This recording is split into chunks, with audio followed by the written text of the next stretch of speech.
जब आपने research word सुना तो आपके दिमाग में क्या आता है? Big big books, white lab coat, PhD students with no sleep और शायद ये भी लगता है रिसर्च मेरे लिए नहीं है। ये तो बहुत ही टफ है। आज की वीडियो देखने के बाद आपका रिसर्च के बारे में सोचने का तरीका ही बिल्कुल चेंज हो जाएगा। बिकॉज रिसर्च सिर्फ पीएचडी के लिए नहीं होता, रिसर्च सोचने का एक ही तरीका होता है।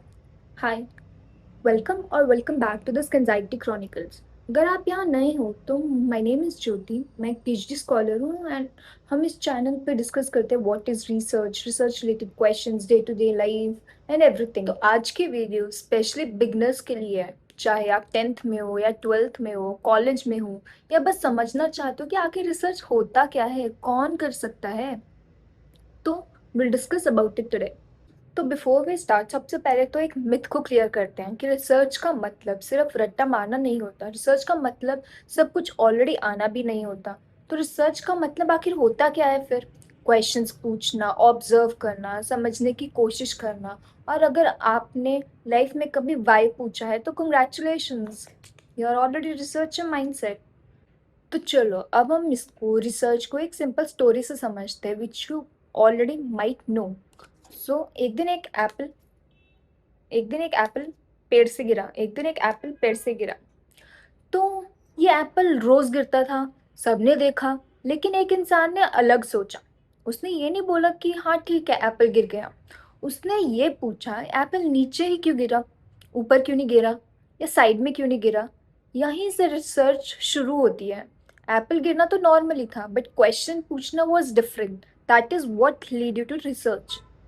तो सिंपल वर्ड्स में रिसर्च इज इक्वल टू किसी चीज को अच्छे से समझने की कोशिश करना using logic, observations and evidence. Research का मतलब ये नहीं होता कि आप कुछ नया ही डिस्कवर कर रहे हो। कभी कभी रिसर्च का मतलब होता है किसी पुरानी चीज को बेटर तरीके से समझना। चलो डेली लाइफ एग्जाम्पल ले लेते हैं हम। आपने आपका एग्जाम था, आपने सोचा अगर मैं रात को पढ़ता हूँ तो मुझे ज्यादा याद रहता है। नेक्स्ट एग्जाम में आप रात को पढ़ते हो। तो what happened? You observe, you tested and what it led to? Research. Now let's talk about some another example. आपका फोन स्लो हो गया, तो आप क्या करते हो? व्हाट यू डू इज रैंडमली गूगल पे सर्च करते हो कि why my phone is slow.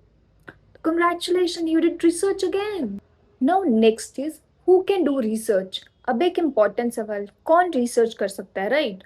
तो आंसर, इसका आंसर होगा जो सोचता है या जो क्यूरियस है या जो सिर्फ एक्सेप्ट नहीं करता बल्कि क्वेश्चंस बार बार पूछता है।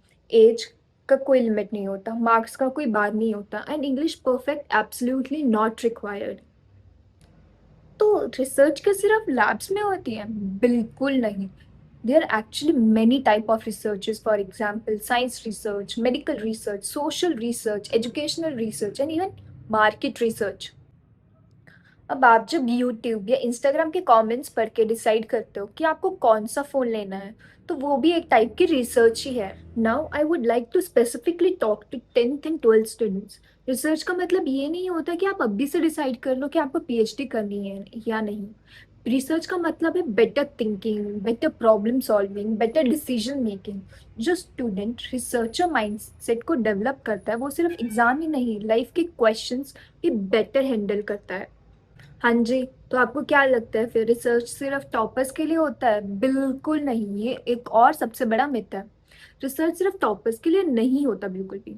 कभी कभी एवरेज स्टूडेंट या फिर बहुत अच्छा रिसर्चर होता है, क्योंकि वो प्रेशर के बिना सोचता है। रिसर्चर को मार्क्स से मत जोड़िए, रिसर्च को क्रियोसिटी से जोड़िए। Now, how do research actually start? Research एकदम से तो स्टार्ट नहीं हो जाएगी ना। सबसे पहले क्वेश्चन आएगा, फिर तुम उसको ऑब्जर्व करोगे, फिर उसको बार बार पूछोगे, आस्क करोगे लोगों से या फिर सर्च करोगे उसके बारे में and then you try to understand it. Then you reach a conclusion. पर क्या ये कंक्लूजन टेम्परेरी होगा या परमानेंट? हमेशा रिसर्च टेम्परेरी ही होगा, क्योंकि कभी ना कभी कोई और उसको मोर अच्छे तरीके से डेवलप करेगा, then maybe it's much more better. तो हम कह सकते हैं कि रिसर्च का कंक्लूजन कभी भी परमानेंट नहीं होता, कल कोई और आके उसको बेटर तरीका बेटर बना सकता है। तो फिर अगर रिसर्च इतनी ही ईजी है तो लोग डरते क्यों हैं? I tell you, fear of failure, fear of English, fear of being wrong. But research का एक रूल है, रॉन्ग होना अलाउड है। एक्चुअली रॉन्ग होना बहुत ज़रूरी है, वहीं से तो एक्चुअली लर्निंग आती है और रिसर्च क्वेश्चंस डेवलप होते हैं। तो अगर आपको लगता है मुझे रिसर्च नहीं आता, मुझे भी नहीं आता था, तो सबसे ज़्यादा याद रखो, रिसर्च सीखा जाता है, ऑलरेडी बॉर्न होते ही नहीं आता। जो आज पीएचडी कर रहे हैं वो भी कभी क्लास 10th में ही थे, उनको भी नहीं आता था, हमें भी, मुझे भी नहीं आता था, but as we are going with this journey we learn with it. तो अब एंड करने से पहले हम बात करते हैं +1 +2 के स्टूडेंट से, या पीसीबीएम, जो पीसीबीएम में है या एमबीबीएस कर रहे हैं या नर्सिंग में है या पैरामेडिकल स्टूडेंट्स हैं या अलाइड हेल्थ स्टूडेंट्स हैं, या जो फ्यूचर में मेडिकल फील्ड में आने वाले हैं। मेडिकल स्टूडेंट्स अक्सर सोचते हैं डॉक्टर बनना काफ़ी तो है, तो रिसर्च का हम क्या करेंगे। लेकिन सच ये है, मेडिसिन बिना रिसर्च के एग्जिस्ट ही नहीं करता। जो मेडिसिन आप लेते हो, जो ट्रीटमेंट्स आज हॉस्पिटल्स में होते हैं, या जो प्रोटोकॉल्स आप फॉलो कर रहे हो, ये सब रिसर्च का ही रिजल्ट है। Just think of one scenario कि एक डॉक्टर नोटिस करता है कि सेम डिजीज के पेशेंट्स में सेम ट्रीटमेंट का रिस्पॉन्स बहुत डिफरेंट डिफरेंट हो रहा है। कोई जल्दी ठीक हो रहा है तो कोई लेट ठीक हो रहा है, कोई स्लो हो रहा है तो कोई लेट, ओके। कईयों को साइड इफेक्ट्स हो रहे हैं तो कईयों को कुछ भी साइड इफेक्ट्स नहीं हो रहे। तो अगर डॉक्टर सब कुछ एक्सेप्ट कर लेगा कि हाँ ठीक है, ये तो ऐसे ही होता है, that is practice they are following. But अगर कोई डॉक्टर पूछता है कि why is this happening, can this be improved, तो वहीं से उसी मूवमेंट से रिसर्च स्टार्ट हो जाती है। तो इन शॉर्ट, मेडिकल रिसर्च का मतलब होता है पेशेंट्स को बेटर समझना, डिजीजेस को डीपर लेवल पर स्टडी करना, ट्रीटमेंट को सेफर और इफेक्टिव बनाना, या फ्यूचर पेशेंट्स के लिए केयर को इम्प्रूव करना। रिसर्च का मतलब सिर्फ लैब में टेस्ट ट्यूब में पकड़ना ही नहीं होता। It depends from area to area in what area you are doing research.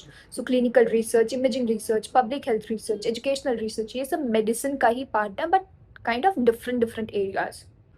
तो अगर आप अभी स्कूल में हो और डॉक्टर बनना चाहते हो, और या उसका सपना देख रहे हो, तो याद रखो, आप सिर्फ पेशेंट्स को ट्रीट नहीं करोगे, आप फ्यूचर मेडिसिन को शेप भी कर सकते हो।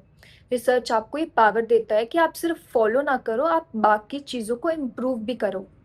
तो in the end I would like to say कि हर डॉक्टर रिसर्चर नहीं होता, लेकिन हर डॉक्टर के ग्रेट डॉक्टर के अंदर एक थोड़ा सा रिसर्चर छुपा होता है, जो क्वेश्चन पूछता है, जो ऑब्जर्व करता है, या जो बेटर केयर देना चाहता है।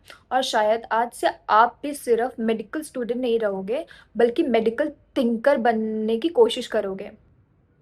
अगर आपको ये वीडियो अच्छा लगा तो like, share and subscribe, and share करो उन स्टूडेंट्स के साथ whom you think can be a researcher one day. Next video में हम बात करेंगे how to start research as a beginner even in school और college. Until then, stay curious. This is Kenzaiti Chronicles. Happy research. Bye.